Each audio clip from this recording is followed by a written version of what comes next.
It's just almost like a perfect movie. Definitely an essential. One of the great things about Fred and Ginger movies that we didn't talk about beforehand are those great character actors that they had. Yes. Not in this one, Edward Everett Horton, but Eric Blore is certainly in it, Victor Moore, Helen Broderick. One of my favorite moments in the film is when they do this little imitation of what Fred and Ginger has done. Yes, in the Pick Yourself Up dance. They do this little thing around the fence, exactly the same moves that Fred and Ginger did, except they don't look the same. Crashing down. They knew how to have a really important comedic supporting cast. And they always did, and they were always the best. They gave them a lot of footage. Yeah, that's impressive. Well, now there's a classic story that probably a lot of people know or don't know.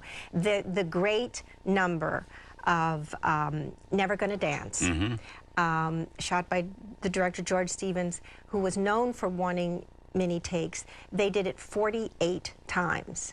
And at the end of the 48th time, they still weren't happy with it. And Ginger's feet were bleeding by that time. It's, as you remember, a very long dance downstairs. As we're saying, they were doing it from beginning to end. From beginning to end. 48 times. 48 times, a very long number. Ginger's feet were bleeding, and they said, well, let's take a break. We better stop for a while. Her feet are bleeding. And she said, no. No, we just need to get through it. And so I think they did it another 5 times after that before they got it to a point where everyone was happy with it. Right. But that's why it was all so good, too. Yeah. I mean, they didn't settle for less. No.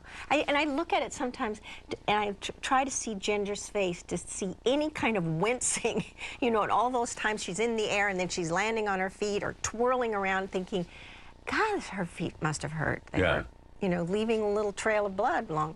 Well, you know, that's where being young helps for her, because as you get older, you get tired, you know, but you never see any of that in her face or his. Yeah.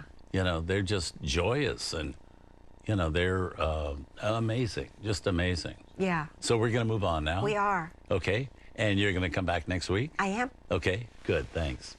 And I hope you'll join us next week for another edition of The Essentials. Here's a preview. The Candidate, 1972.